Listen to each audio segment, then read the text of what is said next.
No more hindrances.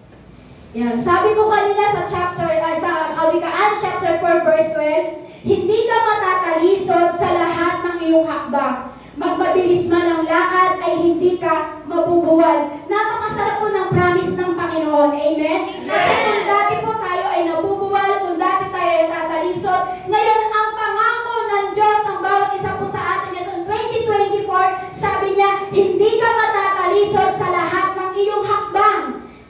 Magbilis man ang lakad ay hindi ka mabubuwal. Napakaganda ng promise ng ating Panginoong Hesus. Kaya ngayon ang ating pag-aaralan, no more hindrances. Wala nang hahadlang. Wala nang pipigil sa iyo, kapatid. Yan ang ating deklarasyon sa gabing ito. Amen? Deklarasyon mo o deklara mo sa gabing ito, wala nang hadlang, wala nang pipigil sa ating paglilingkod pagdating sa Panginoong Hesus. Amen po? Deklarasyon mo o deklara mo sa bawat isa o ba sa sarili mo, hindi, wala nang hahadlang sa akin, wala nang makakapigil sa akin. Ano ba ibig sabihin ng hindrances? Ano po ba ibig sabihin kapag sinabing hindrance? Sabi po doon, sabi po dyan, hindrance, the state of being interfered with, held back or slowed down. Sabi po dito, ito daw po isang estado ng kalagayan na kung saan na-interpret ibig sabihin po niyan, may humadlang. Amen. Yung sabi naman po ng held back, sabi po dito, ibig sabihin po niyan, napigilan ka o kaya walang nagawa. Amen. Yan lang po pala ibig sabihin ng hindrance. Sabi po dyan na ang kalagayan natin pag na-interpret tayo, ibig sabihin po pala yan, may humadlang sa atin. Pag yung held back naman daw po, ibig sabihin yan, may pumigil o wala tayong nagawa. O kaya naman, pag sinabi po, o kaya, di ba, nakapagpabagal sa atin. O kapag marami tayong gustong gawin sa buhay natin na gusto natin, marami tayong gustong gawin na gusto ng Diyos sa atin. Kaya lang, merong humadlang, merong parang pumigil sa mga bagay na gustong gawin ng Diyos sa atin. Walang iba kundi ang ating kaaway. Marami tayong pinaniniwalaan po sa buhay po natin. Marami tayong pinaniniwalaan sa salita ng Diyos.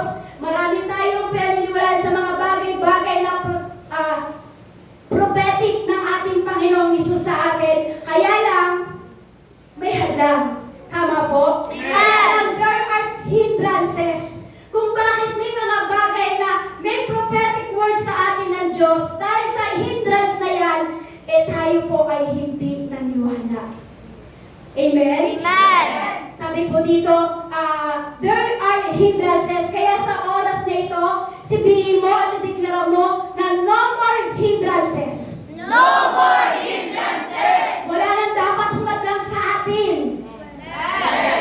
Sabi ko, sabihin nyo, wala nang dapat humadlang sa akin. Wala nang dapat humadlang sa akin. Wala nang held back. Wala nang held back. Wala nang slow down sa atin. Wala nang slow down sa atin. Kasi kung merong slow down, merong held back, merong hindrances, alam niyo po, yan po yung mga bagay na hahadlang sa mga prophetic words na ginagawa po sa atin ng Diyos. Kung ano yung gusto mong gawin sa Lord, kung ano yung gusto mong gawin ng Diyos sa iyo, dahil meron nga pong kaaway, kaya may hindrance. Amen?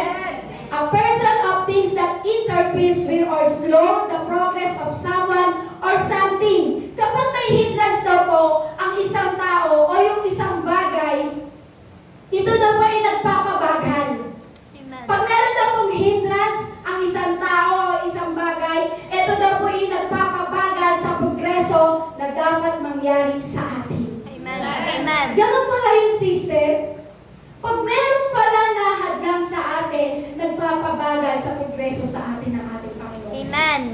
Kaya sabihin mo, no more hindrance. No more hindrance. Kaya pag-uusapan po natin ngayon, yung kung ano yung hindrance na ginagawa ng kaaway sa atin.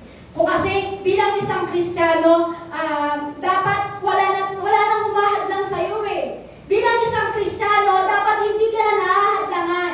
Bilang isang Kristiyano, dapat hindi na tayo nagiging slow down. Bilang isang Kristiyano, dapat wala na yung held back na yun. Kasi bilang isang Kristiyano, kailangan alive na alive tayo pag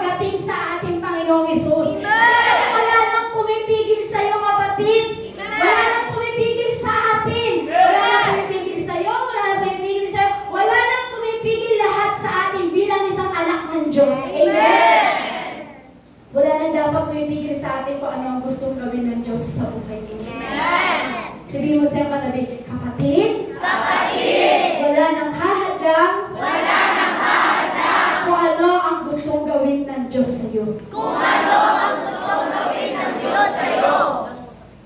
Dapat wala nang humahadlang sa atin kung ano yung gustong gamitin ng Diyos sa buhay mo. Kasi minsan gusto ka nang gamitin ng Lord, kaya lang dahil may hindrance, dahil may hellback, dahil may slowdown, kung bakit hindi tayo magamit-gamit ng ating Panginoong Hesus. Amen? Kailangan no more hindrance na pagdating sa ating Panginoong Hesus. Amen? Kung ano gusto i-release ng Diyos, yan, hindi release sa pag-asa.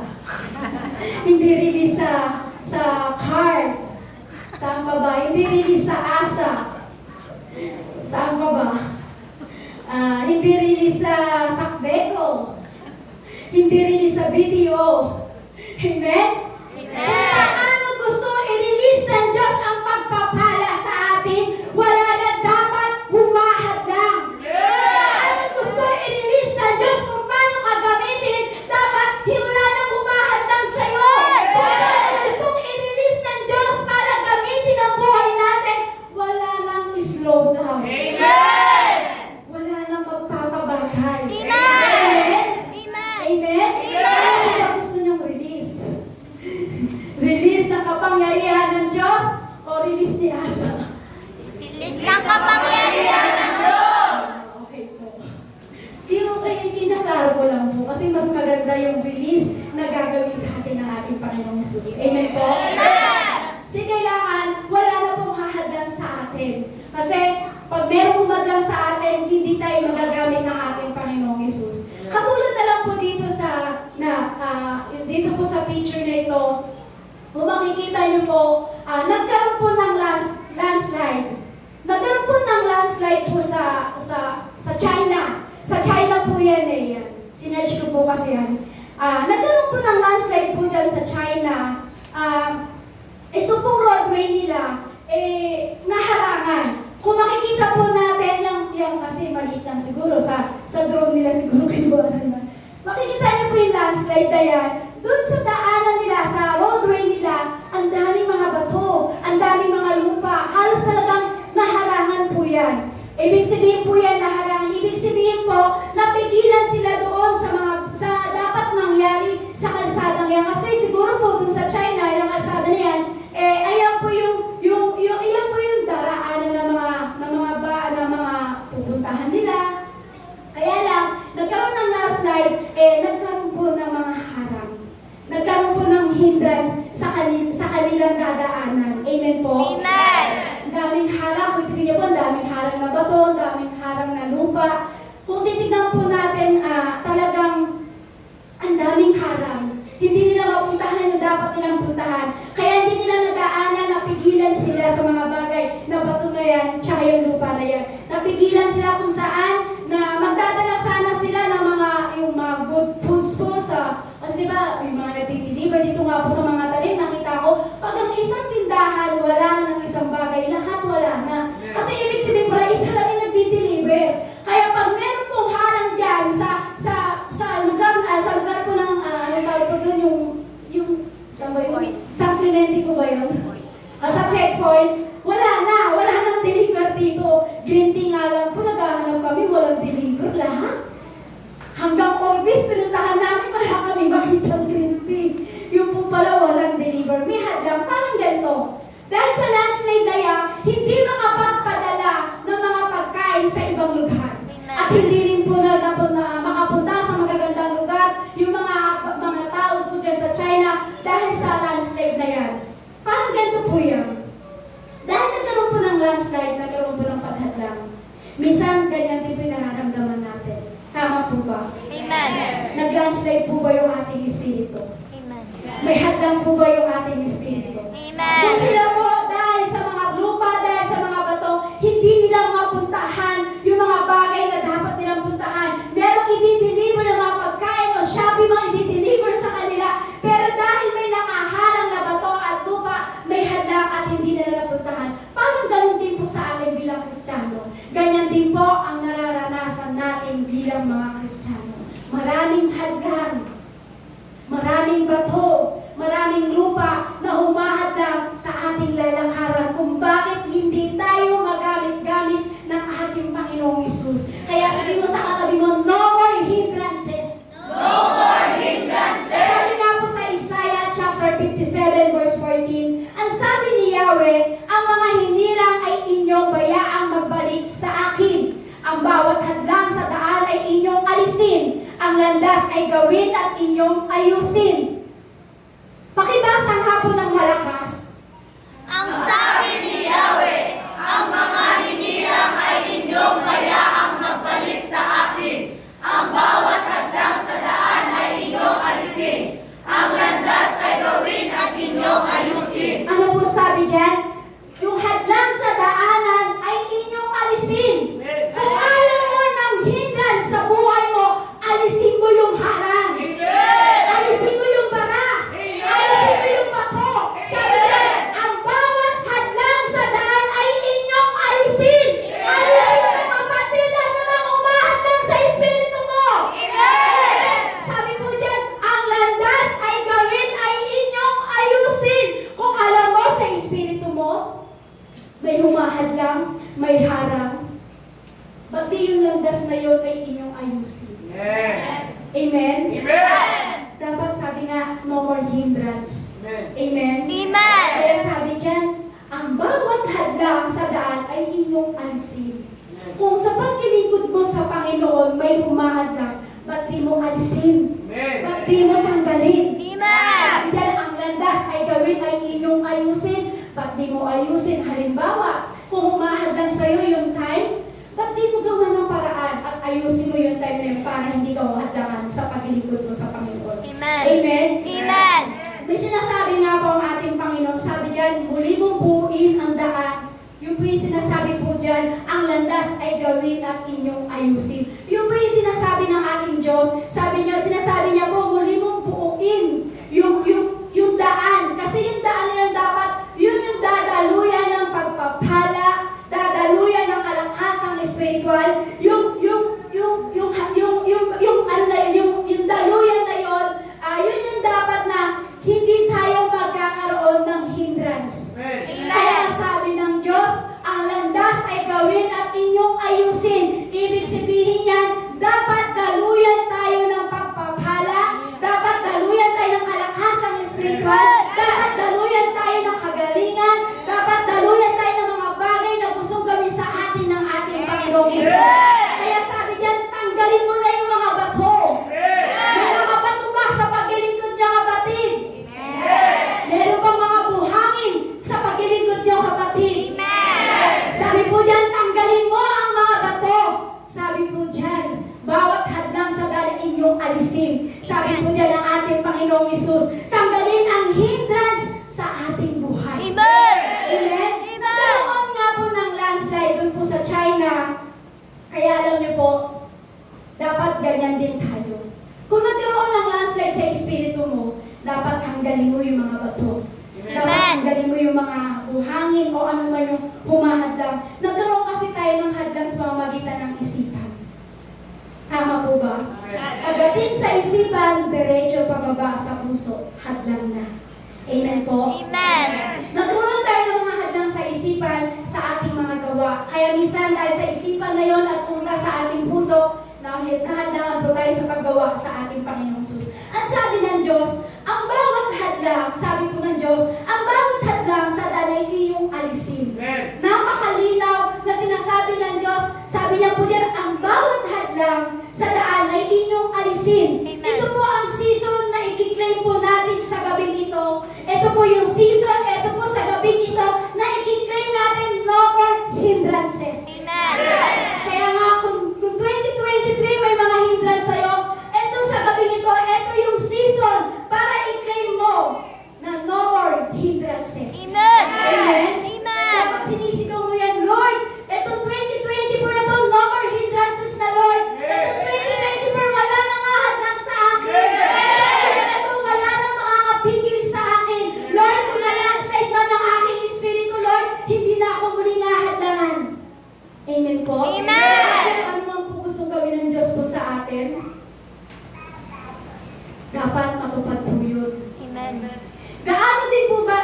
dyan. Ganon din po yung kabuuan ng ating Panginoong, ng ating Panginoong Jesus. Sabi ng Diyos po sa atin siguro, sabi niya, ganon din si inyo, Jesus Christ, our present help. Gusto ko rin natanggalin lahat ng harang na bato sa inyong paglilingkod. Siguro sabi ng Lord, Jesus Christ, our present help, bangon. Jesus Christ, our present help, wala nang hadlang. Amen. Jesus Christ, our present help, Jacob family, bangon na. Amen. Gusto isinisigaw sa atin ng ating Panginoon kasi sinasabi niya, no more hindrances. Amen. Ito kasi ang kailangan natin sa paglilingkod sa ating Panginoong Hesus. Ganon din ang ating mga manggagawa, kailangan wala nang hadlang. Amen. Yun nga po yung music ministry, yung mga choir, tayo mga manggagawa, mga nanay, dapat wala nang humahadlang sa atin. Amen po? Amen. Kasi alam niyo po ang concern po natin, hindi lang po sa ating sarili. Hindi lang po sa ating sarili yung ating interest. Dapat din po, kung di mahalaga na makita din po natin na nakabuuan po ng gawain ito, ay lahat po tayo sama-sama na naglilingkod sa Lord na walang humahadlat at walang pumipigil pagdating sa ating Panginoong Hesus. Amen. Kaya sabihin mo sa katabi mo, bahagi ka, may magagawa ka. May magagawa tayo. Para yung hadlang na yun, iaalisa. Ako na yun. Masyado ako excited. Kasi sabi ko nga po, bahagi po tayo ng church. Bahagi tayo ng kalangitan. Bahagi po tayo ng pag-ibig ng Diyos. Kaya ibig sabihin po, bahagi tayo ng ating Panginoong Hesus. Ano mang bagay na gagawin natin, may magagawa tayo. Bakit? Wala nang hadlang. Wala nang pipigil. Amen? Ibig sabihin, wala nang hadlang. Alisin mo na yan, kapatid. Amen? Kaya sabi nga, no more hindrances. Amen? May mga kasi, tingnan niyo po may mga bagay kasi na nasirang mga relasyon. Tama po ba? Siguro sino po ba yung nanood sa TV, nakita ko lang po sa Facebook, yung nire-rewind nila, ang pangit kasi pag nire-rewind mo pa eh. Sino po ba nakanood ng mga TV? Yung pangit na nangyari sa kanila, nire-rewind pa. Pinakita kung ano yung sakit na naranasan niya, pinakita kung ano yung disgrasya na nangyari sa kanya. Kapatid, pagdating sa atin, huwag mo nang balikan. Huwag mo nang sariwain. Kasi bakit? Pag sinariwa pa natin yun, hadlang po yun. Amen. Ipigil para sa iyo yun sa paglilingkod sa Panginoon. Amen? Kaya dapat wala pong hahadlang sa atin. Kaya huwag mo nang gayahin yung mga artista na nire-rewind pa. Ay, ito 2023, ito yung nangyari sa akin. Huwag na pong ganon. Amen? Amen po. Minsan, di ba, may nasirang mga relasyon, may mga nasirang pagkakaibigan. May nasirang magkakapatid. Kaya sa 2024 ito, dapat wala na pong hindrance sa atin. May mga nasirang bagay na ginawa ng kaaway. Tama po, di ba? Ang kaaway niya ito, gusto niya sirain talaga at gusto niya at tayo ay pigilan. Kaya sa gabing ito, marami tayong ibabattle. Amen? Kaya sa gabing ito, marami kang ibabattle o binabattle mo sa espiritu mo para walang hadlang na dumating ang kaaway sa buhay mo. Kaya sa gabing ito, magkaroon po tayo ulit ng rebuilding. Yung parang magkaroon tayo ulit ng kaayusan. O magkaroon ulit tayo, sabi dyan, di ba, ang landas ay gawin ay inyong ayusin. Baka gusto ng Lord sa gabing ito, magkaroon tayo ulit ng pag-aayos sa ating espiritu. Para hindi tayo mahadangan ng mga bagay na ginagawa ng kaaway. Ito 2022, kung ano man nasira sa iyo ng kaaway, huwag mo nang balikan. Ayusin mo na, tanggalin mo na yung hadlang, tanggalin mo na yung bara, para at least magamit ka ng todo ng ating Panginoong Jesus. Amen? Kumbaga, maklear natin lahat. Kasi 2024 na dapat, maklear na po natin lahat yan. Kailangan muli ang ating mga isipan, dapat po ang isipan natin wala nang dapat hahadlang yan. Amen po? Lahat ng pagdating sa buhay. Ganun po din po sa ating buhay. Gusto ng Diyos na pagpalain tayo. Gusto ng Diyos na gamitin ka. Gusto ng Diyos na gamitin tayo lahat. Kaya sabi ng Lord, huwag kang magpapapigil. Huwag kang papahadlang. Kasi gusto ng Lord pagpalain tayo. Gusto ng Lord gamitin tayo ng ating Panginoong Jesus. Gusto ng Diyos gamitin tayo. Amen po?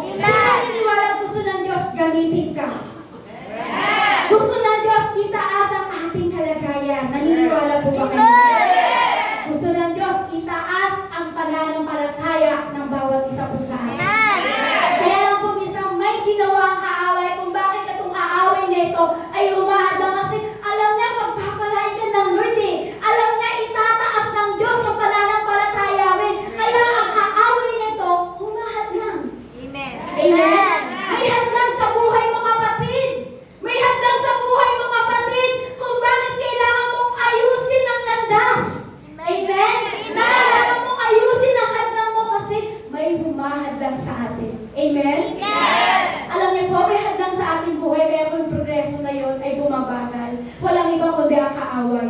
Yung pagdaloy ng pagpapala, yung daloy ng kagalingan, yung daloy ng paggamit sa atin ng ating Panginoong Hesus. Kung bakit nahihinto po yan? Kasi nga po, merong kaaway na humahadlang. Pero ngayon, sa gabi nito, meron tayong i-battle. Kumbaga, meron tayong ilaban sa espiritu natin. Kasi kung titignan natin yung paligid natin, talagang maraming hadlang. Pero dapat, kung ano yung humahadlang sa espiritu mo, i-battle mo yun, ilaban mo yun. Itayuan mo yun, tumayo ka sa liwanag. Amen? Meron tayong dapat linisin. Sabihin mo sa iyong katabi, meron tayong dapat linisin. At itingnan mo, no more hindrances. Tanggalin mo na ang hadlang. Tulad ng sinabi ng number 1. Sabi po dito, removing the obstacle. Number 1, sin.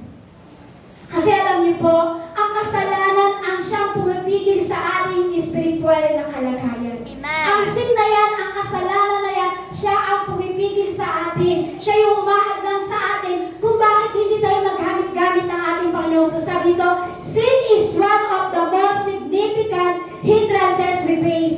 But in Christ we find forgiveness and the power to overcome sin. Sabi po dito, kadalasan ng ating dahilan na ang pumipigil po sa ating pagpapala at pagpapalago at paggamit sa atin ng Diyos, paggamit ng Diyos sa atin, alam niyo po walang iba kundi ang kasalanan. Kung bakit pumipigil yung pagpapala ng Diyos na dumarating sa atin, dahil sa kasalanan na gagawa natin every day, every hour, every minute, yun po ang pumipigil para hindi tayo daluyan ng pagpapala. Yung kasalanan para hindi tayo mapalago ng Diyos sa Espiritu, kung bakit ang paggamit ng Diyos sa atin ay hindi lumalago kasi nga po dahil may kasalanan tayong nagagawa. Pero alam niyo, salamat sa ating Panginoong Hesus. Kasi itong Jesucristo natin na ating pinaglilingkuran, siya yung nagpapalaya sa atin. Amen? Nakakasarap po kasi na kahit may kasalanan pala tayo, pero meron Diyos na nagpapalaya sa atin na kailangan natin tanggalin yung hadlang na yun. Walang iba po yung sin na yun. Amen? Wala na tayo dati sa buhay natin eh. Wala ka na sa dating buhay mo. Wala ka na dati sa kanilalagyan mo. Wala ka na dati sa attitude mo. Isa ka nang nilalang na nakipag-isa kay Kristo na may bagong buhay. Amen? Kaya dapat na nakakilala tayo sa Lord, wala na tayong sin. Wala na tayong kasalanan kasi pag may kasalanan pang dumarating sa atin, alam ko po lahat tayo nakakagawa ng kasalanan. Ako po unang magtataas ng kamay dyan. Ako po marami akong nagagawang kasalanan sa Lord. Pero dahil alam ko ang Diyos ang nagpapalaya sa atin every day at every hour, every minute naman ako humihingi ng tawad sa Lord. Dapat ganyan din po tayo. Para hindi tayo hadlangan ng kaaway sa mga bagay na gusto gawin po sa atin ng Panginoong Hesus. Kasi bakit po? Wala na tayo dati sa ating buhay. Pinalaya na po tayo ng ating Panginoon. Sabi nga po sa Hebrews chapter 12 verse 1, kaya nga dahil napapaligiran tayo ng napakaraming saksi, tanggalin natin ang anumang balakid at ang kasalanang kumaghapit sa atin. Buong tiyaga tayong tumakbo at takbuhin na sa ating harapan. Ulitin ko po, kaya nga dahil napapaligiran tayo ng napakaraming saksi, tanggalin na natin ang anumang balakid at ang kasalanang kumaghapit sa atin. Buong tiyaga tayo tumakbo sa takbuhin na sa ating harapan. Itapon mo na yan, kapatid. Amen? Basura yan eh. Yung kasalanan na yan, itapon mo na yan kasi basura yan. Amen? Kasalanan yan eh. Yung kasalanan na yan ang hahadlang sa'yo. Yan yung hahadlang sa'yo para hindi ka pagpalain. Yan yung hahadlang sa'yo para hindi ka gamitin ng Diyos. Basura yan eh. Itapon mo na yan. Sabi ko sa'yo katabi, itapon mo na yan. Itapon mo na yan! Basura yan. Basura yan! Diba sabi sa kanta, itapon mo, basura mo, itapon mo. Alam niyo po yun? Dapat po itapon. Kasi pag hindi mo tinapon yan, hindi ka talaga magagamit ng Diyos. Pag hindi mo tinapon yung basura na yan, hindi mo tinapon yung hadlang na yan, hindi ka makakalaya. Alam niyo to, lang pinalaya na tayo ng Diyos eh. Kaya dahil sa sin na yan, yan ang humadlang sa atin at pandaraya ng kaaway. Amen. Amen. Kaya sabihin mo sa sarili mo, sabihin mo sa katabi mo, tayo daw ay tumakbo ng walang harang, walang pagpipigil. Tayo ay tumakbo ng walang harang at walang pagpipigil. Walang pumipigil, di ba? Napakasarap na tumatakbo ka na walang humahadlang, walang pumipigil sa iyo kapatid. Napakasarap na mag-ikot sa Lord na walang humahadlang, walang pumipigil sa Panginoon sa Diyos. Napakasarap. Amen? Kaya nga sabi nga po, diba, yung kanta sabi nga, ang buhay ng Kristiyano ay masayang tunay. Pero sabi po sa isang kanta, sabi niya, paano ba yun yung buhay ng Kristiyano, yung paganda ng paganda? Sabi po doon, ang buhay ng Kristiyano ay payaman ng payaman. Kasi pag merong ang hadlang, tinanggal mo ang sin na yun, aayos ang ating buhay. Wala ang buhay ng isang Kristiyano, paganda ng paganda. Ang buhay ng Kristiyano, payaman ng payaman. Kasi bakit? Wala na yung sin. Wala na yung kasalanan. Tinanggal mo na yung kasalanan. Amen? Kaya sabi nga, tumakbo tayo ng buong sigla. Tumakbo ka. Sabi nga, ang buhay ng Kristiyano, payaman na payaman. Ang buhay ng Kristiyano, paganda na paganda. Ang buhay ko kay Kristo. Ang buhay ko kay Kristo ay ganito. Ang buhay ko kay Kristo. Ang buhay ko kay Kristo. Ang buhay ko kay Kristo ay ganito. Paganda ng paganda, pabuti ng pabuti, pagkaya ng pagkaya ang buhay ko.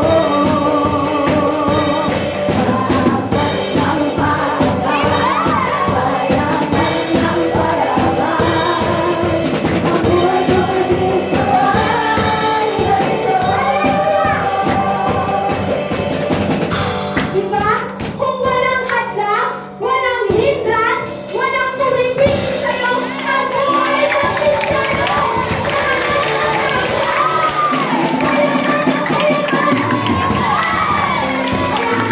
Tanggalin natin.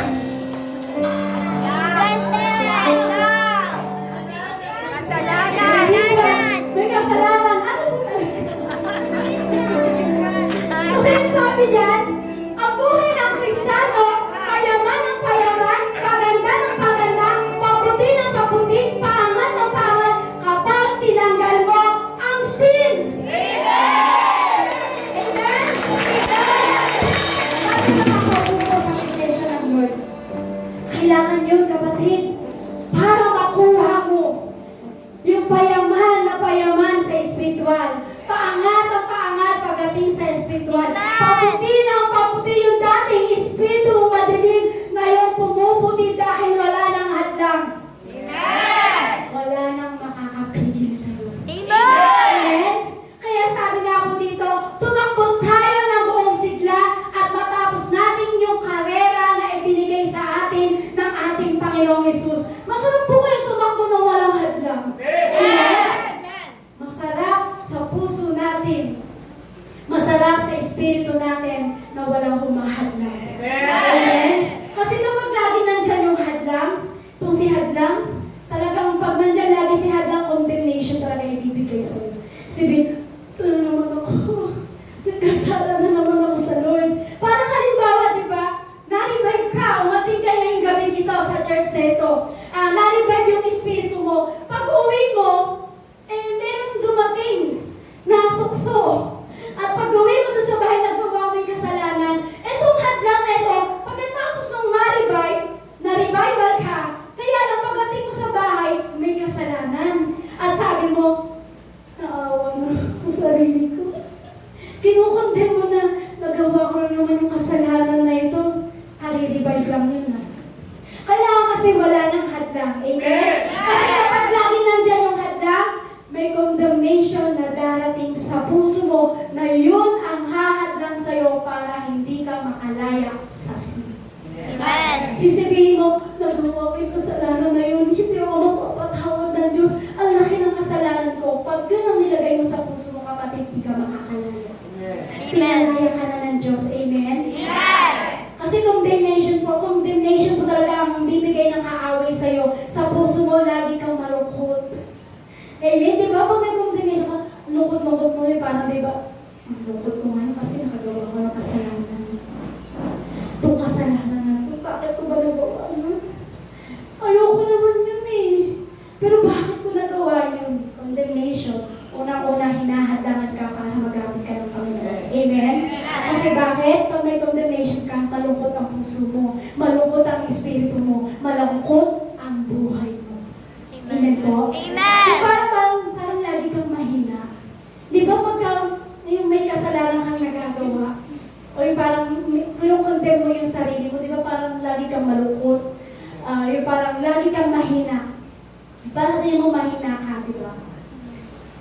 Kasi ang kasalanan po talaga, siya yung nagiging hadlang katulad ng sinabi po sa Isaiah. Sabi po sa Isaiah chapter 59 verse 2, ang masasama ninyong gawa ang dahilan ng pagkawalay ninyo sa Diyos, nagkasala kayo, kaya hindi ninyo siya makita at hindi niya kayo marinig. Ano po sabi po dito?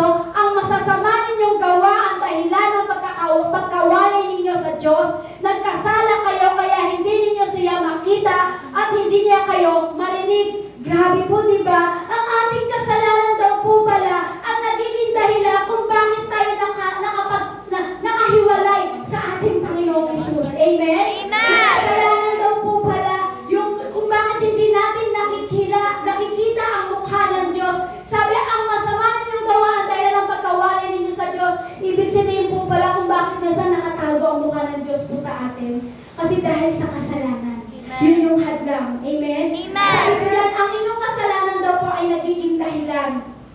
Yung kasalanan daw po natin ang nagiging dahilan kung bakit ang mukha ng Diyos po daw po ay nakatago, hindi natin nakikita. Kasi dahil nga po sa kasalanan. Kaya napakahalaga po sa atin bilang isang Kristiyano, ang kasalanan dapat ibinibigay mo na yan sa Diyos. Huwag mo nang itago. Huwag mo nang alagahan. Huwag mo nang laruin. Amen? Ang kasalanan tinatapon. Ang sin tinatapon. Basura yan. Huwag mong alagahan ang kasalanan. Huwag mong laruin ang kasalanan. Para hindi ka hadlangan sa mga bagay na gustong gawin sa iyo ng ating Panginoong Hesus. Amen? Dapat po pala tayo ay nasa ilalim po ng tayo po talaga ay nasa ilalim ng pagkakasala.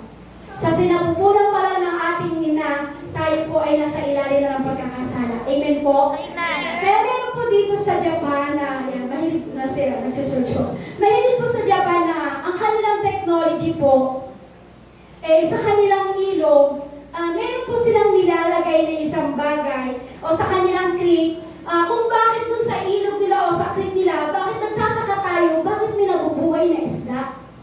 Amen? Pero dito po sa atin, yung ilog, yung creek, hindi po tayo bubuhayin eh.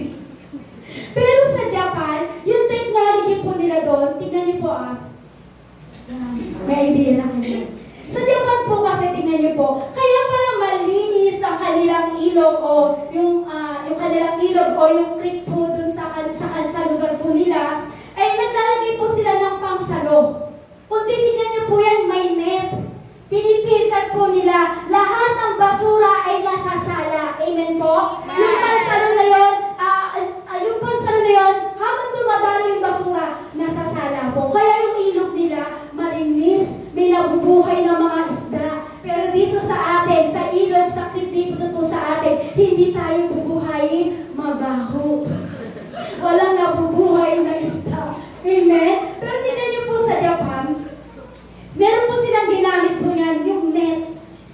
po, kumbaga po, pinipilter nila yung mga lumalabas na basura sa ilog po nila.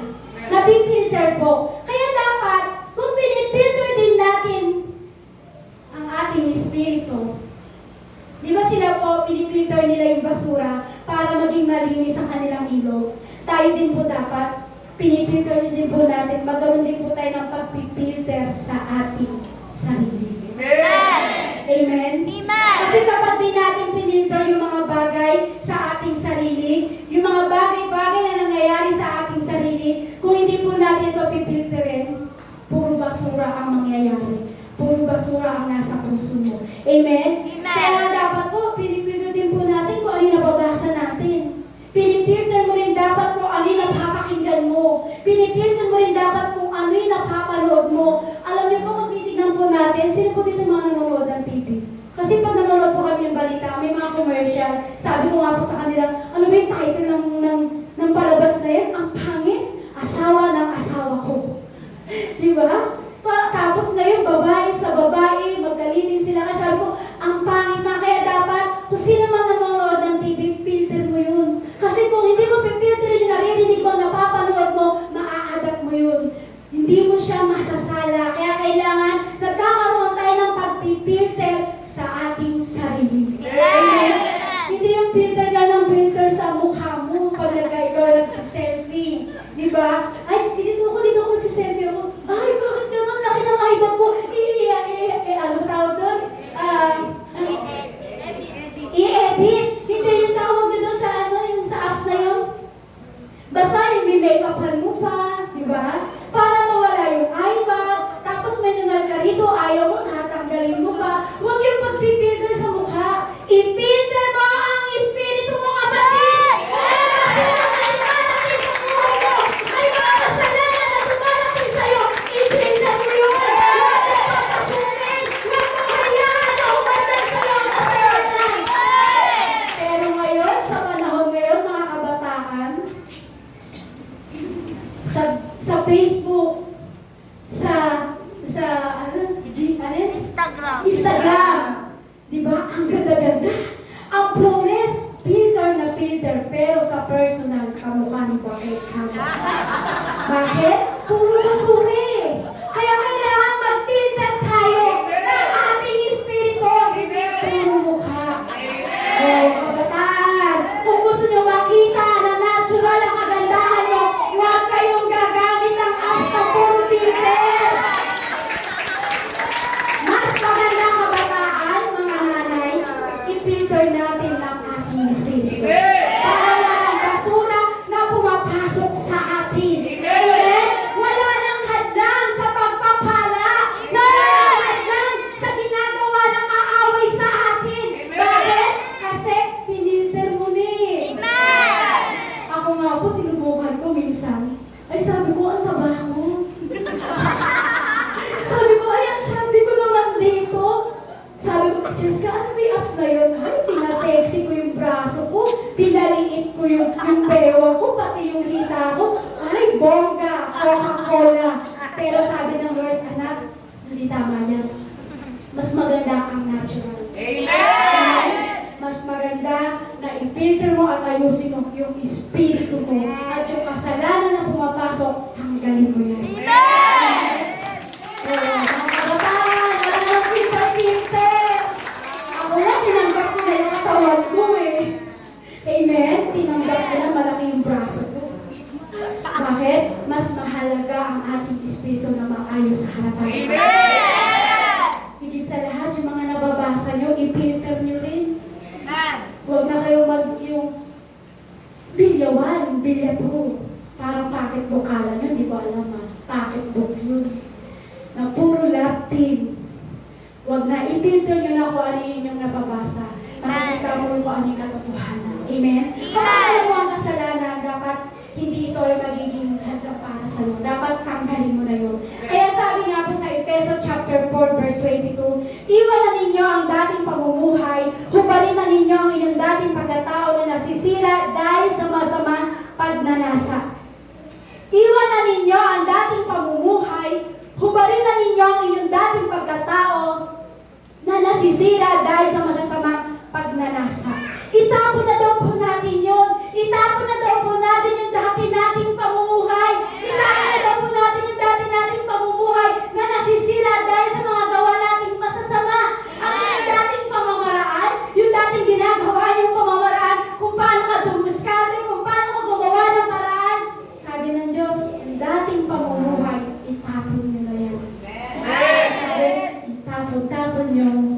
Isugal nyo, itapon nyo. Kasi bakit? Pag tinapon yan, wala nang hahadlang. Kahit sin pa yan, hindi hahadlang yan. Amen? Kasi bakit? Corrupted po yung sin eh. Corrupt po yung kasalanan eh. Kaya yung espiritu na yan, na dati noon ay talagang napakaliwanag sa ating Panginoon, dahil sa kasalanan, naging madilim. Kaya gusto po muli ng ating pangsubuhayin tayo pagdating sa Espiritu. Kaya lang po dahil sa kasalanan, kung bakit maraming hadlang, kung bakit di tayo makapagbago pagdating sa harapan ng Diyos. Amen? Amen. Kasi may bagong buhay kay Kristo. May bagong buhay, may bagong pananampalataya, may bagong espiritu. Pag tayo po ay tinapon natin ang lahat ng basura pagdating sa harapan ng Diyos. Amen. Amen? Huwag ka na magpapapasok ng mga kasalanan sa katawan mo o sa puso mo. Itapon mo na yan para walang hindrance, walang pagpipigil. Amen? Walang bagal, walang mabagal ang magproseso sa'yo ng Diyos. Amen po? Kaya lang po, marami po kayo sa Kristiyano nakikipaglaro sa kasalanan. Para lagi na lang nila tinatayuan ang kasalanan. Dapat lagi natin tinatayuan ang liwanag ng ating Panginoong Hesus. Amen? Opo. The Lord is full of grace. Ang Lord po talaga mahabagin talaga. Puno-puno siya ng pagmamahal. Puno-puno po talaga siya ng habag po sa atin. Kaya kailangan lang po natin tanggalin natin ang kasalanan. Totoo po. Ang Diyos po ay pag-ibig. Tama po ba? Ang Diyos po ay mahabagin. Yan po yung pagkakilala po natin sa Panginoon. Tama po? Pero alam niyo po, ang Diyos din po nagagalit. Akala niyo po mahabagin lang. Akala niyo po ang Diyos ay puno ng pagmamahal. Pero alam niyo po, ang Diyos din po nagagalit. Bakit po? Ang Diyos po din po kasi ay may hustisya. Kung sa mundo natin may hustisya, ang Diyos din po may hustisya para sa mga Kristiyano na nagpapatuloy sa mga pagkasala. At meron siyang hustisya sa mga Kristiyano na patuloy na nakikipaglaro kay Satan. Amen. Sabi mo sa Romans chapter 13 verse 12, na mamaalam na ang gabi at malapit ng lumiwanag. Layuan na natin ang lahat ng masasamang gawain at italaga na natin ang sarili sa paggawa ng mabuti. Sabi po dyan, namamaalam na ang gabi at malapit ng lumiwanag. Ano po ibig sabihin yan? Malapit nang dumating si Jesu Cristo. Malapit na ang second coming. Kaya sabi ng Lord, pagdating ko, layuan niyo na lahat ng masasamang ginagawa niyo. Sa pagdating ko, italaga natin ang sarili sa paggawa ng mabuti. Amen? Kaya ano po layunin po ng ating Panginoong Hesus? Layuan na natin ang masasama. Amen po? Hindi lahat ng tinatanggap natin, hindi lahat ng naririnig natin, ay basta-basta na lang natin itong tatanggapin at papapasukin sa ating puso. Kasi pag basta-basta mong pinapasok, magiging hadlang yan sa'yo kapatid. Amen. Kung ano na yung natanggap mo, salain mo, filter mo.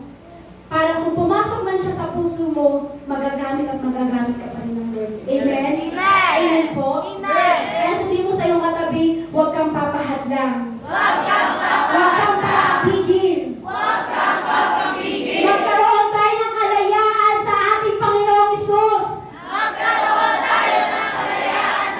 Bakit? Kasi ang isang Kristiyano ay napakasarap na naglilingkod sa Panginoon. Ang saya-saya kaya maging Kristiyano. Masaya po ba kayo? Parang malungkot eh.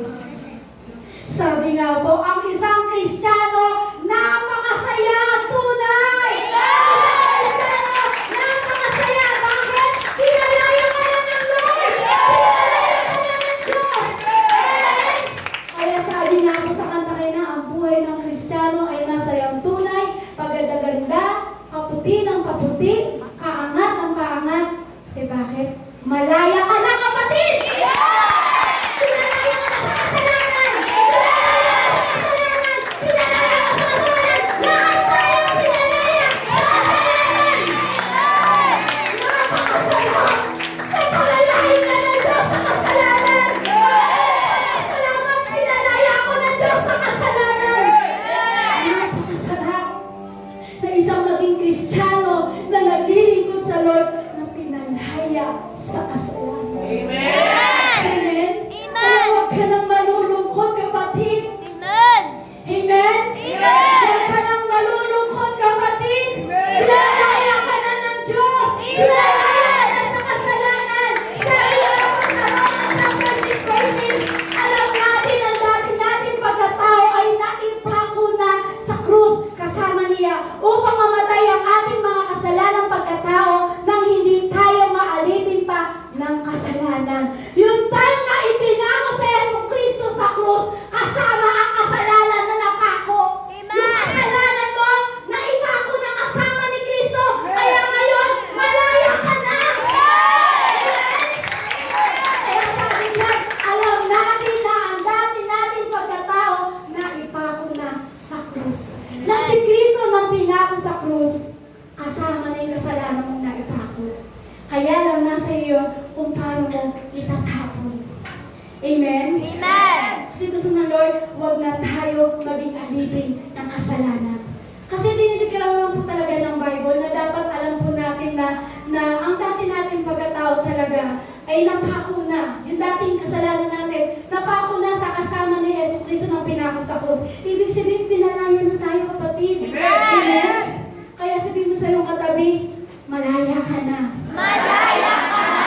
Malaya ka na, kapatid. Malaya. Wala na ang kasalanan.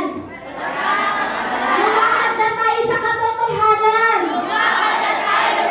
Lumakad ka na sa liwanag. Lumakad ka na sa liwanag. Bakit mo kailangan lumakad sa liwanag? Bakit kailangan mong tumayo sa katotohanan? Kasi meron ganito. Number 2, Satan and his demons. Yung si Satanas at kanyang mga kampon, minsan hindrance talaga yun sa buhay natin eh. Amen? Amen. Hindrance talaga yung mga demonyo na yan.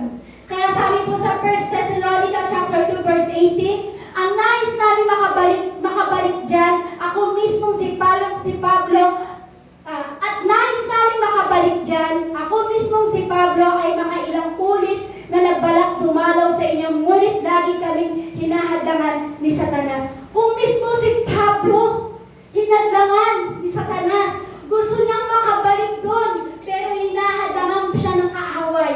Tayo pa kaya? Kung saan din ang ibibigay natin sa Lord, masasabi mo ba na hindi ka hinahadlangan ng kaaway? Amen? Kasi gusto ni Pablo na makabalik doon sa lugar, sa Thessalonica na yun. Kaya lang po, itong si Satanas, hinahadlangan sila. Hindi ko alam, siguro si-search ko po kung ano yung mga hadlang na ginawa ni Satanas sa kanila para sabihin ni Pablo, gusto ko nang makabalik dyan. Kaya lang, itong si Satanas, hinahadlangan kami.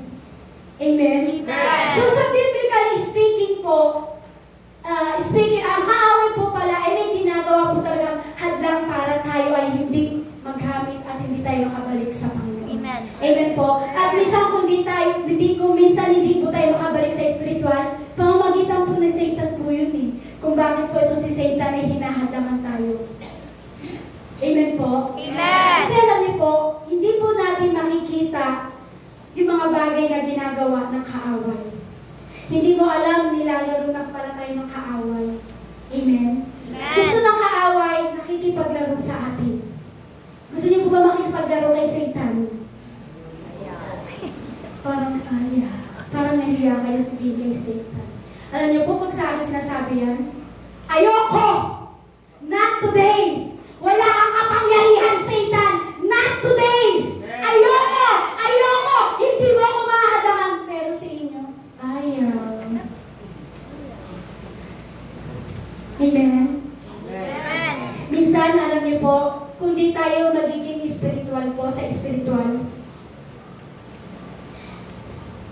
alam niyo po, hindi po natin mapupuntusan ang kaaway. Kasi ang kaaway ito, gusto niya nakikipaglaro siya sa atin. Amen po? Amen. Nagbibilangan, di ba po, minsan ang kaaway, binibilangan, ikaw, ginawa mo itong kasalanan na ito, ikaw, ginawa mo ito. Di ba, binibilangan tayo ng kaaway kasi bakit? Kasi gusto ng kaaway nakikipaglaro ka sa kanya. Amen po? Kasi ang Diablo gusto makipaglaro sa atin. Nagpupuntusan tayo ng katulad po ng sa mag-asawa na lang yan. Siguro marami makakarinig. Sa mag-asawa, mahilig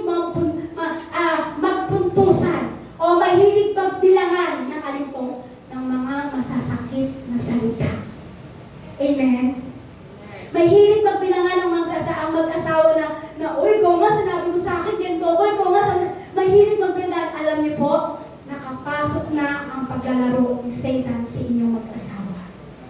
Yung mahilig magbilangan, yung parang, ako na lang lagi, sabi mo, ganyan ako, ikaw ganyan. Kapatid, pinasok ka na ng pakikipaglaro ni Satan, kaya dapat hindi ka na nakikipaglaro kay Satan. Amen? Amen po? Kailangan wala nang bilangan sa mga sinasabi.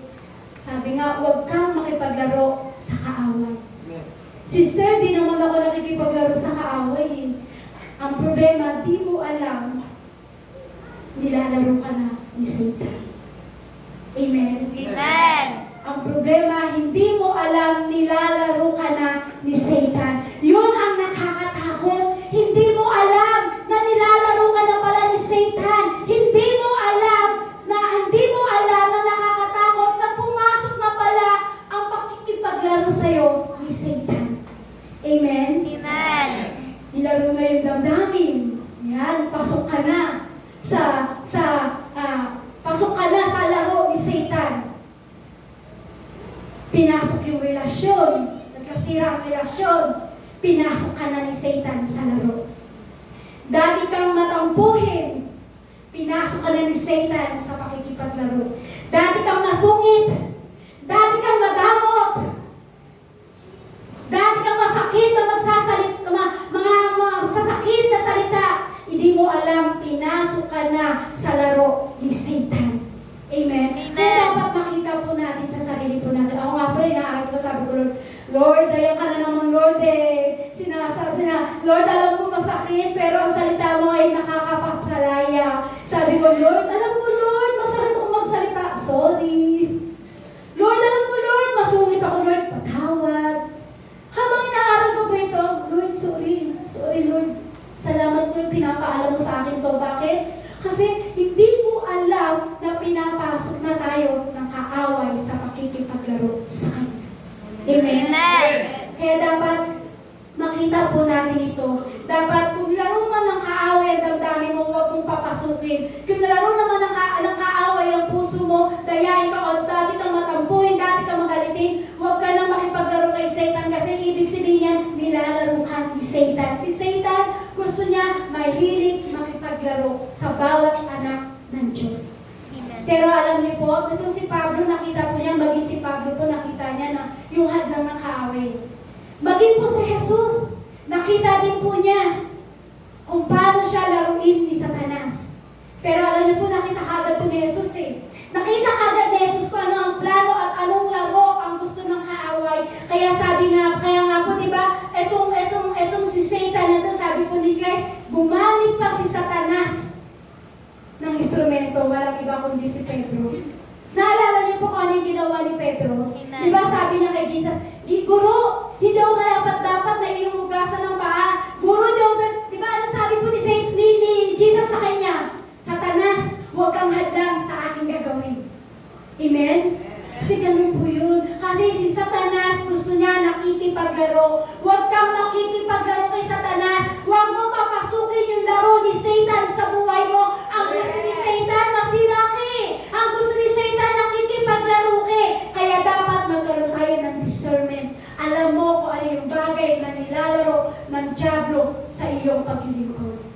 Matthew chapter 16 verse 23. Ngunit hinarap siya ni Jesus at sinabihan, lumayo ka, Satanas, hadlang ka sa aking landas. Ang iniisip mo ay hindi sa Diyos, kundi sa tao. Yan yung sinabi niya sa harapan ni Pedro. Pero alam ni Jesus na hindi si Pedro yung kundi si Satanas. Kaya sabi niya, hinarap ni Jesus si Satanas, sinabi niya, lumayo ka, Satanas, hadlang ka sa aking landas. Ang iniisip mo ay hindi sa Diyos, kundi sa tao.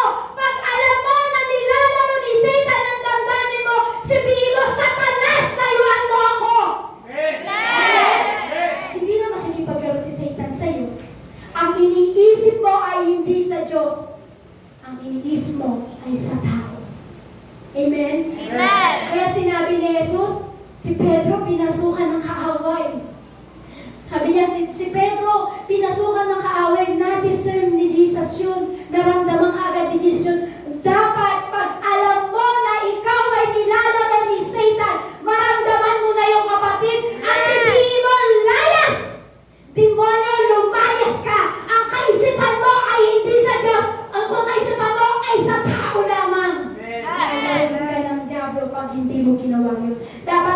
ma-discern mo yun. Dapat maramdaman mo yun. Amen? Kasi ang kaaway, gusto niya, tayo ay laging nadadaya. Huwag kang papasok sa laro ng kaaway. Isipin mo, Satan, teka lang, Satan. Nilalaro mo na naman ako, Satan, ha? Teka lang, Satan, demonyo ka. Wala kang karapatan sa akin. Dapat ganun. Hindi yung merong dumating.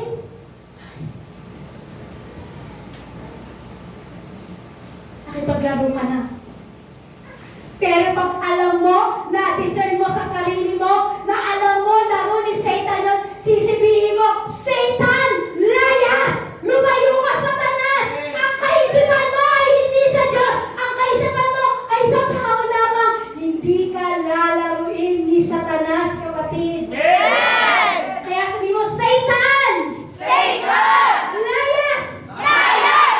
Lumayas ka sa pamilya ko!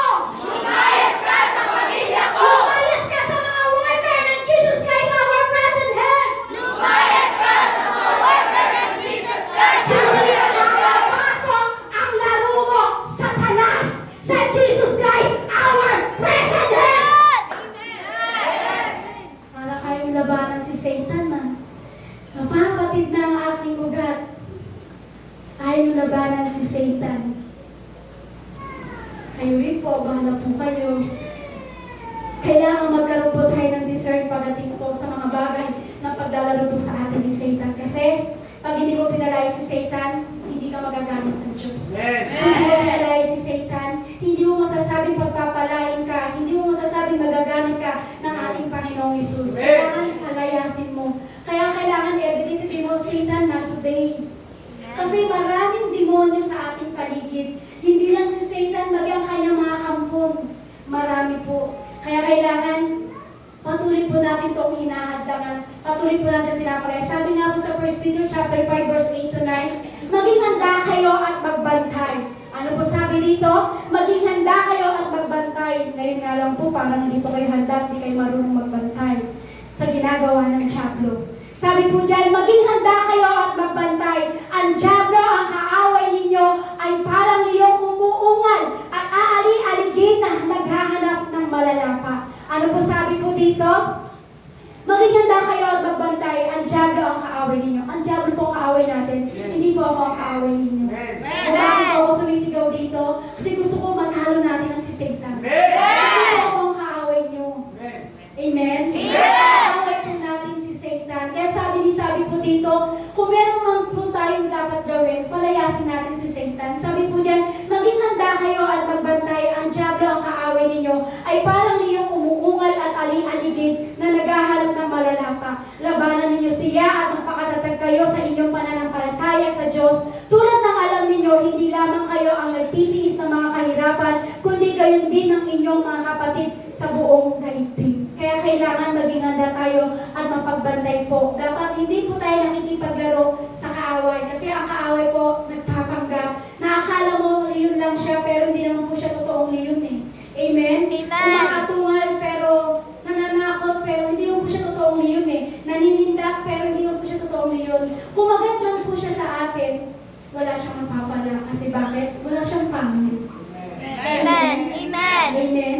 Kahit may weapon. Alam niyo po, pag kumakagat si Satan sa atin, nasasaktan siya sa pagkagat. Bakit? Hawak-hawak mo ang salita ng ating Panginoong Jesus. Amen.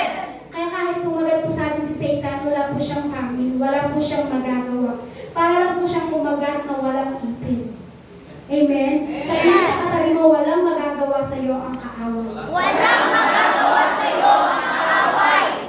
Kung magiging matalino tayo at magbabantay, mapapalayas po natin ang demonyo. Kaya nga po, di ba, sinasabi ko kanina po doon sa isang verse, sabi ko doon, palayasin mo. Sabi mo, Satan, layas, lumayo ka sa akin. Kasi bakit? Kung magiging matalino ka at pagbantay, hindi mo pahihintulutan na makapasok sa laro sa'yo si Satan. Kailan pinapalayas mo ang demonyo. Hindi inaalagaan. Ang bakterya po ba inaalagaan? Hindi po. Inaalagaan po ba ang bakterya? Pinapakain po ba ang bakterya? Di ba ang pinapatay po natin yan? Si Satan parang bakterya sa buhay po natin na kailangan nating patayin, na kailangan nating palayasin. Amen? pamilya ko, nilayas. Demonyo ka, hadlang ka sa paglilingkod ko, nilalaga mo ako ng katamaran, layas. Sa tingin niyo po, pag gano'n lang po, lalayas ang demonyo. Hindi po. Kayo na po bahala. Amen? Amen. Parang sinasabi po natin, di ba, kailangan hindi tayo nakikipaglaro po sa kagawa ng kaaway. Kasi ang kaaway, ang kapangyarihan lang po niya ay manakot at maninggap. Sabi nga po sa Santiago 4:7, kaya nga pasakop kayo sa Diyos, labanan ninyo ang diablo at lalayuan niya kayo. Sabi po diyan, pasakop kayo sa Diyos, labanan ninyo ang diablo at lalayuan niya kayo. Dapat magpasakop po tayo sa ating Panginoong Hesus para layuan po tayo ng diablo po. Amen? Amen. Po, kasi kailangan mo rin po layuan din po kasi mga ganitong bagay. False believing, yung believing false po yan. Kasi pag hindi mo nilayuan po yan, lalamuin ka talaga ng kaaway. Sabi nga po Galatians chapter 5 verse 7 to 10, maganda na sana ngayong pagtakbo. Sino ang humarang sa inyong pagsunod sa katotohanan? Hindi kayo hihigayatin ng ganyan ng Diyos na tumawag sa inyo. Ang sabi nga, napapaalsa ng kaunting pampaalsa ang buong masa ng harina. Naniniwala akong sasang-ayon kayo sa akin sa bagay na ito dahil sa ating kaugnayan sa Panginoon at natitiyak ko parurusahan ng Diyos ang sino mang nanggugulo sa inyo. Kailangan daw po maling, kung ano po yung maling sinasabi po, kailangan hindi po yan tinatanggap ng ating puso. Kasi kailangan hadlangan mo yan. Huwag kang maniniwala sa maling salita. Huwag kang maniniwala sa mga salita na naririnig mo kung hindi naman totoo. Kasi yan ang magiging hadlang sa puso mo. Di ba sa mag-asawa po may hadlang po, di ba? Sa mag-asawa po, di ba, may humahadlang sa kanilang puso. Dati mahal na mahal mo yung asawa mo. Dahil meron ka nasabing hindi maganda at masakit sa salita sa asawa mo. Di ba na ba, parang yung pagmamahal mo, parang, mana ka dyan, di ba, ganon. Di ba, parang, hindi mo natin pwedeng sabihin na babawasan eh. Kaya lang parang, may humahadlang. Amen? Katulad lang po, di ba, halimbawa po sa mag-anak. Sa isang mag-anak versus sa isang mag-anak. Di ba po dati, ang saya-saya nyo buong pamilya. Parang tayo dito, ang saya natin dati buong pamilya. Amen? Pero dahil sa hadlang, maling salita na narinig, dahil sa maling mga nakakakinggan mo, dahil sa maling na paniwalaan mo, nagkanda sila-sila po tayo. Amen? Kasi bakit may hadlang na ginagawa ang kaaway sa atin. Kailangan wala ng hadlang. Di ba dati ang isang pamilya versus sa isang pamilya, di ba dati ang saya-saya nila, di ba pagpasko nagpapalitan pa sila ng mga magagandang regalo. Amen? Kaya lang dahil sa false, dahil sa maling paniniwala mo, pag sinabi, yung maghanap na yan, lahi sila ng tikbalang. Tapos ang sinabi mo, ay, sino nagsabi yun? Sila nga, lahi sila ng aswang eh. Diba? Nagkakaroon na sila ng maling paniniwala sa mga sabi-sabi kung bakit merong hadlang sa kanila. Amen? Kaya ganoon din po sa atin. Gumagamit ang kaaway ng maling salita para maparating po sa atin. Para bakit po? Para hindi tayo maniwala sa ating Panginoong Hesus. Amen? Kaya kailangan huwag po tayo maniwala sa salita ng mga bagay na hindi makakatotohanan. Amen po? Amen. Amen po? Amen. Sabi po dito, pangatlo, division made by men. Sabi po dito. Teka lang po, nagham po ulit. Division made by men. Kailangan hindi po, ang isang hadlang din po, yung merong division. Amen po? Yung may division na nilalagay sa atin ng kaaway kung bakit tayo po ay nahahadlangan sa mga bagay na ginagawa po natin pagdating sa ating Panginoong Hesus. Kaya kailangan hindi ka dapat naniniwala sa mga salita kasi minsan division na yun eh. Amen? Amen. Hindi ka naniniwala sa mga bagay na ginagawa sa iyo ng mga kaaway kasi division na yun. Kaya sabi po dyan, division made by men. Sabi po dyan, huwag ka nang papayag na meron division na ilagay ang kaaway sa iyo. Kasi pag meron division, hindi ka na magagamit ng ating Panginoong Hesus. Amen po? Kaya sabi po dito, Romans chapter 16 verse 17, mga kapatid, nakikiusap ako sa inyo, mag-ingat kayo sa mga pasimuno ng mga pagkakampi-kampi at sanhi ng pagtalikod dahil sa pagsalungat nila sa aral na tinatanggap ninyo, iwasan ninyo sila. Ano sabi po dyan? Alam niyo po ba, pag meron po pagkakampi-kampi, division na po yun eh. Amen? Kaya sabi po dyan,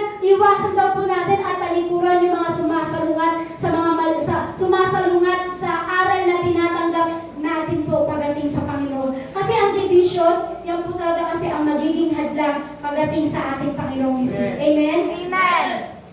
Sabi po diyan, kung may division, hahadlang yan sa panalangin mo. Amen po? Amen. Kung may division po, kaya nga sabi, huwag kang papayag na mayroong division sa buhay mo kasi sa prayer mo, pag may division, hindi ka talaga mapapakinggan ng ating Panginoong Hesus. Amen po? Amen. In Jesus' name. Naglolo ko po yung tablet. Yan. Sabi po diyan, sa prayers po na yan, hahadlang po yan sa panalangin. Pag may division, hahadlang yan sa panalangin na kahit anong panalangin mo, kung merong division o merong hindi maganda sa puso mo, hahadlang po yan. Amen? Amen. Ano po sabi po dyan? Lack of faith. Pag meron kang lack of faith, sabi po dito, humahadlang din po yan sa panalangin. Hindi maaaring makalugdan ng Diyos ang walang pananampalataya sa Kanya, sapagkat ang sino mang lumalapit sa Diyos ay dapat sumampalatayang may Diyos at siya ang nagbibigay ng gantimpala sa mga humahanap sa Kanya. Kung may lack of faith ka, yan yung nagiging division sa'yo para hindi marinig ng Diyos ang panalangin mo. Amen. Sabi po sa Santiago chapter 1 verse 6 to 8, subalit ang humihingi ay dapat magtiwala sa Diyos at huwag mag-alinlangan sapagkat ang nag-aalinlangan ay parang alon sa dagat na itinataboy ng hangin kahit saan. Huwag umasang tatanggap ng anuman mula sa Panginoon. Ang taong pabago-bago ang isip ay di alam kung ano talaga ang nais na yan. Kaya sabi po ng Diyos, kung may panalangin ka, sabi niya, subalit ang humingi ay dapat magtiwala sa Diyos. Dapat wala po tayong lack of faith. Para at least matanggap mo yung prayer mo sa Panginoong Hesus. Hindi ka kayang hadlangan kung may division man. Amen? Amen. Bakit po? Sabi po dyan, wrong motives sa panalangin daw po kung bakit may mahadlang dahil sa wrong motives po natin. At humihingi man kayo, wala rin kayong natatanggap dahil hindi tama ang inyong layunin. Humihingi kayo upang mapagbigyan ang inyong kalayawan. Minsan sa panalangin, may division. Alam niyo po kung bakit? Kung di napapakinggan ng Lord ang ating panalangin dahil sa wrong motives. Amen. Amen? Amen. Pag humihingi tayo sa Lord, meron tayong gustong tanggapin sa Diyos, kaya lang, hinihingi natin sa Lord yung mga bagay na kalayawan sa ating buhay. Alam niyo po, isang hadlang po yun kung bakit hindi pakikinggan ng Diyos ang ating panalangin. Husband and wife relationship. Sabi po dyan, kayo naman mga lalaki, sabi niya, unawain ninyo at pakitunguhan mabuti ang inyong asawa sapagkat sila'y mas mahina at sila'y kasama ninyong tatanggap ng buhay na kaloob sa Diyos. Gawin ninyo ito upang walang maging sagabal sa inyong mga panalangin. Alam niyo po, ito pong husband and wife na to, meron po kasi nilibig sa akin ng Lord po dyan. Kaya lang, naglolo ko po talaga yung tablet. May hadlang po talaga si Satan. Pero, alam niyo po, dito po sa husband and wife na to, sinasabi po dyan, kung ano pala yung trato mo sa asawa mo, yun ang magiging hadlang sa panalangin mo. Kunyari, tinrato mo yung asawa mo na parang sigaw-sigawan mo lang, hahadlang talaga sa panalangin mo yung kapatid. Kunyari, tinrato mo yung asawa mo na parang wala lang, hahadlang talaga yun sa inyong kapatid. Bakit? Kasi pag ang mag-asawa ay pinag-isa na, amen? Kaya pinanalangin ang isa, pero wala kayong tutugunin ng Lord. Pero kung ang trato mo sa asawa mo ay hindi maganda, kahit manalangin ka ng manalangin, hap lang yung pakikinggan ng Lord. Pero kung maganda ang trato mo sa asawa mo, buo ang iyong panalangin pagdating sa Panginoon. Amen? Amen. Gawal chapter 28 verse 31, siya'y buong tapang at malayang nangaral tungkol sa kaharian ng Diyos at sa Panginoong Hesus Kristo. Dapat ganun din po tayo. Kailangan sa 2024 na ito, kailangan buong tapang na tayong malayang nangangaral pagdating sa harapan ng ating Panginoong Hesus. Bakit po? Ang ating Panginoong Hesus po naging matapang. Amen. Walang hadlang. Amen? Amen. Kaya kailangan walang pwedeng humadlang sa atin. Kailangan wala nang ahadlang sa mga bagay na paglilingkod po natin sa Panginoong Hesus. Kaya dapat maging maganda po ang trato natin sa bawat isa. In Christ we have the promise of freedom from any hindrance that block our path to spiritual growth and hinder our relationship with God. Malaya ka na kapatid. Amen. Promise ng Lord, pinalaya ka na. Amen? Amen. Kaya sabi ko ng Lord, tanggalin mo na lahat ng hinder sa relasyon mo pagdating sa Panginoong Hesus. Matthew chapter 28, verse 2. Biglang lumindol ng malakas sapagkat bumaba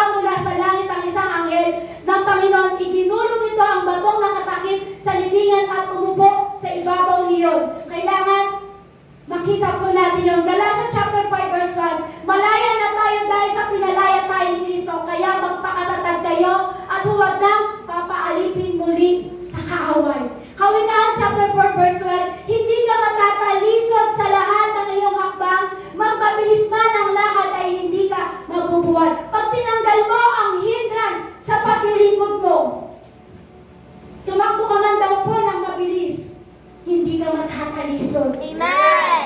Magpabilis ka man daw po, hindi ka mabubuwal. Amen. Ganyan po pag tinanggal natin ang hindrance sa ating Panginoong Jesus. Amen? Amen. Kailangan po natin yan. Kaya na niya ako po ay tumayo sa presensya ng ating Panginoong Jesus.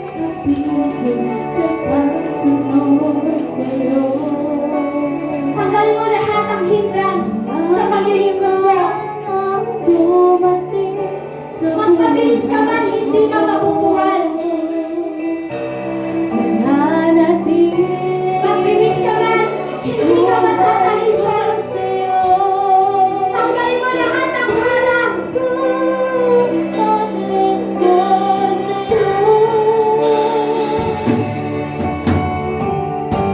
Walang magkakapigil sa pag-ibig ko.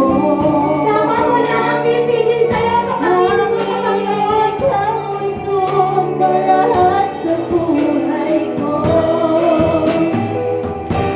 Pangarap ko lahat. Sinigyan mo ngayon sa gabi nito. At ang 2024 nito, wala na mahanggang sa pag-ibig mo sa Panginoon. Salamat, Lord. Walang Sapat na ang aming kalakasan. pagsunod sa'yo. Salamat, Lord. Wala na mahanggang sa aming pagsunod. Sa buhay ko. Panginoon Jesus, sa gabi nito, ito namin mga hindrances.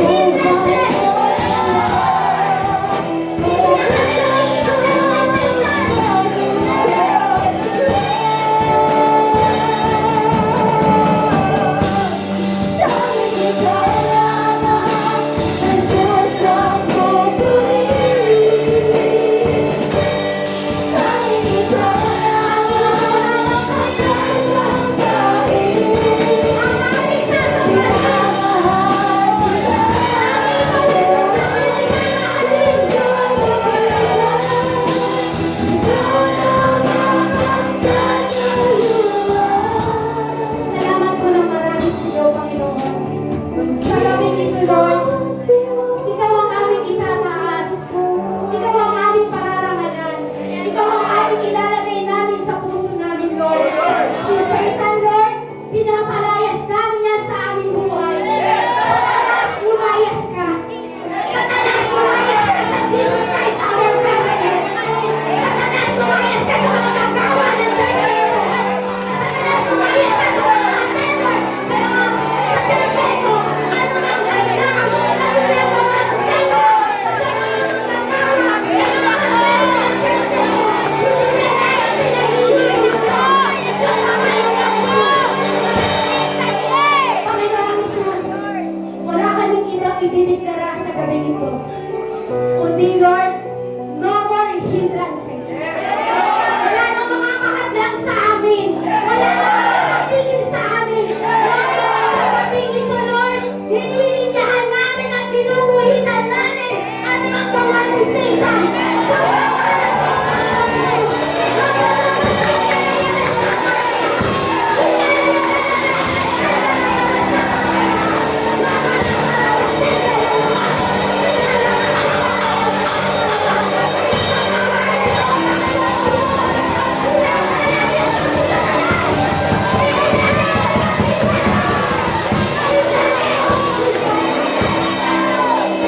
Lord, lahat kami, Lord, naglilingkod sa'yo.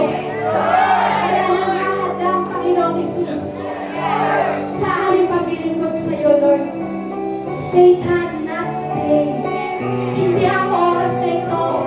Hindi ang panahon na ito. Satan, not today. Pinapalayas kita sa pangalan ng ating Panginoong Jesus. In the name of Jesus. In the name of Jesus. Jesus name. Jesus